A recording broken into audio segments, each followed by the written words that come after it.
नमस्कार मित्रों, मेरा नाम अमन कुमार मिश्रा है और आज के हिस्ट्रियोग्राफी विषय में हम आपका स्वागत करते हैं।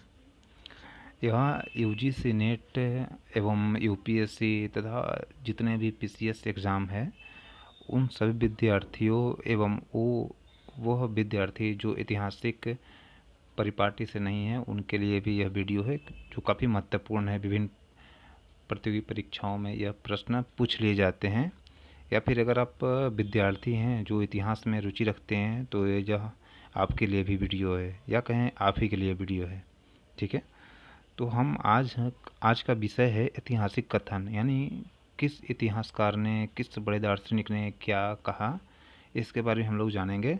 देखिए, इतिहास लेखन जिसको हम हिस्ट्रियोग्राफी कहते हैं, यह मास्टर का विषय है। जो पीजी स्टूडेंट हैं वो हिस्ट्रियोग्राफी से काफ़ी भली भांति परिचित होंगे। ठीक है, थोड़ा सा देखते हैं हम इसके आगे का। यहाँ पर देखिए, मैं दो प्रश्न भी आपके सामने रख रहा हूँ।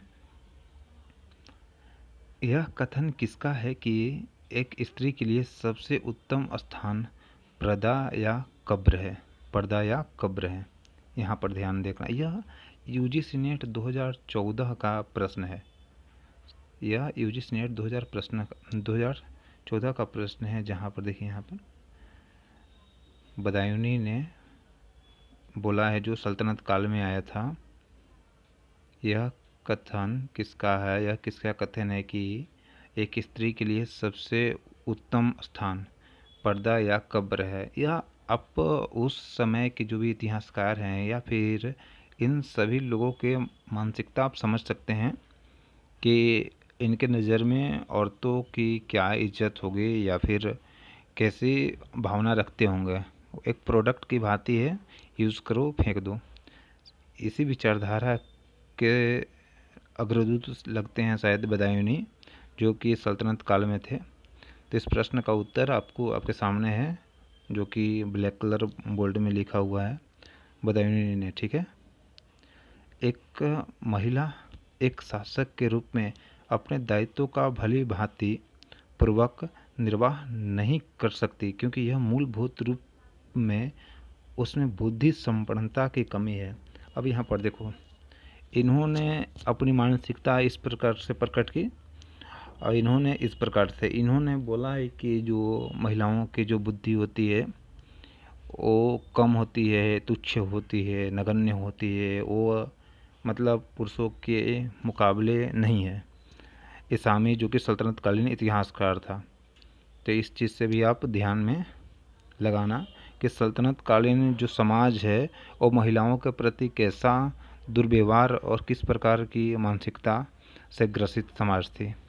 ठीक है, और आगे का कुछ हम प्रश्न देखते हैं। यह प्रश्न नहीं है, एक तरह से आपको इतिहास की वह परिपाटी नजर आएगी जहाँ से आप अपरिचित हैं। ठीक है, अब यहाँ पर देखिए, किस इतिहासकार ने जमींदारों, पहले हम इसी को देख लेते हैं।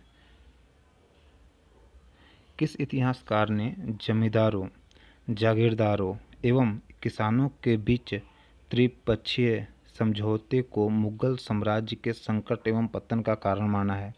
देखो, मुगल साम्राज्य का पतन का कारण क्या है, बहुत सारे इतिहासकारों के अलग अलग मत हैं।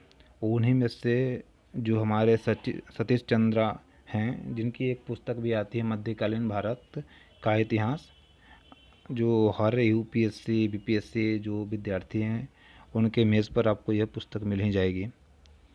यह क्या बोल रहे हैं कि जागीरदारों, जमींदारों एवं किसानों के बीच त्रिपक्षीय संबंधों को, देखो यहाँ पर जागीरदार एवं जमींदार और त्रिपक्षीय संबंधों को मुगल साम्राज्य के संकट एवं पतन का कारण माना है। कौन माना है? सतीश चंद्र, या आप ध्यान में रखना, सतीश चंद्र ने जागीरदारों, जमींदारों एवं किसानों के त्रिपक्षीय संबंधों को मुगल साम्राज्य के पतन का कारण माना है। अब एक और आप देखो, आपके सामने 2-3 प्रश्न हैं जो काफ़ी महत्वपूर्ण है। टिप्पणी का हो, प्रश्न नहीं, यह टिप्पणी है, ऐतिहासिक कथन है जो काफ़ी महत्वपूर्ण एवं उस व्यक्ति के विचार क्या हैं इससे समझने में मदद मिलती है। यह टिप्पणी किसने की है कि इतिहास उपन्यास से अधिक रुचिकर होता है, अर्थात अब इतिहास इतिहास वह विषय है जो उपन्यास से भी काफ़ी रुचि प्रदान करने वाली होती है, जो दिलचस्प होती है। डेविड ह्यूम ने बोला है, इतिहास उपन्यास से अधिक रुचिकर होता है। देखो कितना सुंदर प्रश्न है यह। ये सारे जितने भी मैं आपके समक्ष प्रश्न रख रहा हूँ, जो भी कथन है, ऐतिहासिक कथन है, यह यूजीसी नेट जो प्रीवियस ईयर है 2013 और 14 के बीच, वही सब है। ठीक है, वही सारे प्रश्न आपके सामने है। एक और प्रश्न देखना यहाँ पर, पूर्वी ज्ञान यूरोपीय ज्ञान से घटिया है, यह टिप्पणी किसकी है? तो हम लोग सब लोग जानते हैं शायद यह ऐसी प्रश्न है जो शायद इतिहास के विद्यार्थी या जो थोड़ी बहुत भी पढ़ाई करते हैं उनके लिए जो कथन है चिर परिचित होंगे। ठीक है, देखो लॉर्ड मैकाले ने एक और बात कही है, एक अच्छी यूरोपीय पुस्तकालय के एक अलमारी, यहाँ पे एक अलमारी होगा, एज लिखा हुआ है, एक अलमारी भारत तथा अरब के संपूर्ण साहित्य के बराबर मूल्यवान है। अब यहाँ पर देखो, लॉर्ड मैकाले जो कि यूरोपीय देश हैं, वहाँ के जो गोरे लोग हैं वही सब कुछ हैं, बाकी अरब जो एशिया के लोग हैं सारे छोटे हैं, कम अक्ल वाले हैं, कम बुद्धि वाले हैं। हम गोरे लोग ही सबसे बेहतरीन हैं और सबसे बेहतर हैं। हम इन लोगों को शिक्षा दीक्षा सारा कुछ देंगे, इसलिए हमें भगवान ने भेजा है, प्रभु ने भेजा है, गॉड ने जो है इनको भेजा है। लॉर्ड मैकाले की यही सोच थी। ठीक है, ये ध्यान रखना। दो इनकी प्रसिद्ध कथन है, पूर्वी ज्ञान यूरोपीय ज्ञान से घटिया है, यह टिप्पणी किसकी है? मैकाले की। एक अच्छी यूरोपीय पुस्तकालय के एज अलमारी भारत तथा अरब के संपूर्ण साहित्य के बराबर मूल्यवान है, यह भी कथन किसकी है? मैकाले की। ठीक है, अब थोड़ी और चलते हैं हम। देखो यहाँ पर, देश में अधिकांशतः अब्दुल रजाक, ठीक है, और इब्न खल्दून के दो महत्वपूर्ण कथन मैं आपके समक्ष रख रहा हूँ। देश में अधिकांश अच्छी कृषि जोत है एवं भूमि बहुत उपजाऊ है। सैन्य संख्या लगभग 11 लाख है। विजयनगर राज्य से संबंधित यह कथन किसका है? तो यहाँ पे देखो, अब्दुल रजाक जो कि ईरान का राजदूत था, किसके शासन में आया था? देवराय द्वितीय। कब आया था? 1442 ईस्वी में। काफ़ी महत्वपूर्ण है प्रश्न, जो किसी भी प्रतियोगी परीक्षा में पूछ लेता है या पूछ देगा। ठीक है, इसको आप माइंड में रखना। एक और प्रश्न है, पूर्वाग्रह। देखो ये कितनी सुंदर बात इन्होंने कही है। एक अब्दुल रजाक की यह जो कथन है, यह ऐतिहासिक दृष्टिकोण से काफ़ी महत्वपूर्ण इसलिए भी है क्योंकि विजयनगर साम्राज्य के बारे में जानकारी हमें इस चीज़ से मिल जाती है, उसके आसपास होगा। ठीक है, यहाँ पर अब देखो, पूर्वाग्रह, पक्षपात, आलोचनात्मक दृष्टि को धुंधला करता है। पूर्वाग्रह जो कि आप पुराने रूढ़िवादी सोच को से ग्रसित हैं, ठीक है, उस चीज़ को यह बात कहते हैं कि पूर्वाग्रह और पक्षपात आलोचनात्मक दृष्टि को धुंधला करते हैं और आलोचनात्मक अन्वेषण को बाधित करते हैं। अन्वेषण का अर्थ है खोज, डिस्कवर, इन्वेंशन, ये सारे कुछ नवाचार आलोचनात्मक अन्वेषण को बाधित करते हैं। यह कथन किसका है? मध्ययुगीन इतिहासकार। यह कथन मध्ययुगीन इतिहासकार इब्न खल्दून ने कहा है। कहीं कहीं आपको अलबरूनी भी मिल जाएगा। ठीक है, तो मैंने दोनों लिख दिया है, इब्न खल्दून और अलबरूनी दोनों ने, बहुत सारी जगह मैंने दोनों उत्तर में देखा है, कहीं अलबरूनी तो कहीं इब्न खल्दून ने लिखा है। ठीक है, और थोड़ा आगे बढ़ते हैं हम। देखो,